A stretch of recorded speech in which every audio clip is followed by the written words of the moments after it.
আমরা জানি বৈশাখ মাসের ১ তারিখে নতুন বছরের সূচনা। এই ১ তারিখ থেকেই বিভিন্ন দোকানে, ব্যবসাতে পুরনো খাতা বাতিল করে নতুন খাতা আনা, পুরনো বকেয়া গ্রহণ করে নতুনভাবে আবার শুরু করা। এই ১ তারিখ পয়লা বৈশাখ, এই রীতির সূচনা কিন্তু মুঘল সম্রাট আকবরের হাতে। এই পয়লা বৈশাখ ১ তারিখে নববর্ষ, এর সূচনা মুঘল সম্রাট আকবর খুব পরিকল্পনা মাফিক করেছিলেন। অবশ্য তার নিজের সুবিধার জন্য, রাজস্ব আদায়ের জন্য। অর্থাৎ এই ১ তারিখ পয়লা বৈশাখ নতুন বছরের সূচনা একটি রাজস্ব আদায়ের ব্যবস্থার মধ্যে দিয়ে নতুনভাবে প্রচলিত হয়েছে।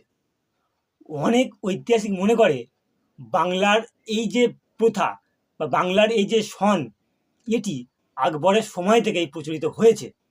মুঘল আমলে হিজরি ক্যালেন্ডার অর্থাৎ ইসলামী প্রথা বা ক্যালেন্ডারের মাধ্যমে খাজনা আদায় করা হতো। অর্থাৎ দেখা হতো এই সময় খাজনা আদায়ের সময় নির্দিষ্ট সময় খাজনা তোলার অথবা ধান কৃষি জমি থেকে ওঠার আগেই খাজনা আদায় করার ব্যবস্থা গ্রহণ করা হতো। দেখা যেত যে সময় খাজনা আদায় করা হচ্ছে বা যে সময় খাজনা নেওয়া হবে, সেই সময় অধিকাংশ কৃষকের ধান জমিতেই পড়ে রয়েছে। অথবা কারো ধান জমি থেকে বাড়ি এলেও ঝাড়া এবং ঝাড়াইয়ের ব্যবস্থা হয়নি, ফলে খাজনা দিতে পারছে না। সে সময় সম্রাট আকবর বুঝতে পারল যে কৃষকের থেকে খাজনা আদায় করতে গেলে, খাজনা নিতে গেলে নির্দিষ্ট সময় এবং যাতে কৃষকের ধান বাড়িতে আসে সেই ব্যবস্থাও গ্রহণ করতে হবে। ফলস্বরূপ চান্দ্র ক্যালেন্ডার পরিত্যাগ করে সৌর ক্যালেন্ডার নেওয়া হলো।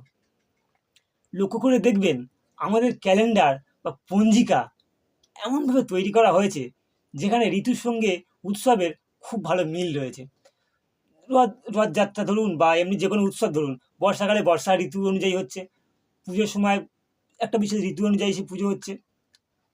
আবার এই কৃষকের ধান যাতে বাড়িতে আসে সেই অনুযায়ী করা হলো ১ তারিখ পয়লা বৈশাখ।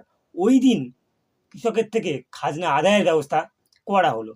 মুঘল সম্রাটরা ওই দিন খাজনা আদায় করতেন, খাজনা গ্রহণ করতেন কৃষকের কাছ থেকে, আর তাদেরকে দেওয়া হতো মিষ্টান্ন। ফলে কৃষকদের থেকে খাজনা আদায়টা অনেক সুবিধা হয়ে গেল, নির্দিষ্ট সময় মতো পেল এবং কৃষকরা অজুহাত দিতে পারল না তাদের ধান মাঠে রয়েছে। সবটাই একবারে সুন্দরভাবে হলো। কৃষকের থেকে খাজনা আদায়ের এই ব্যবস্থাকে মাথায় রেখে আকবর তার সহকর্মী ফতে উল্লাহ সিরাজকে দিয়ে তৈরি করালেন সৌর ক্যালেন্ডার।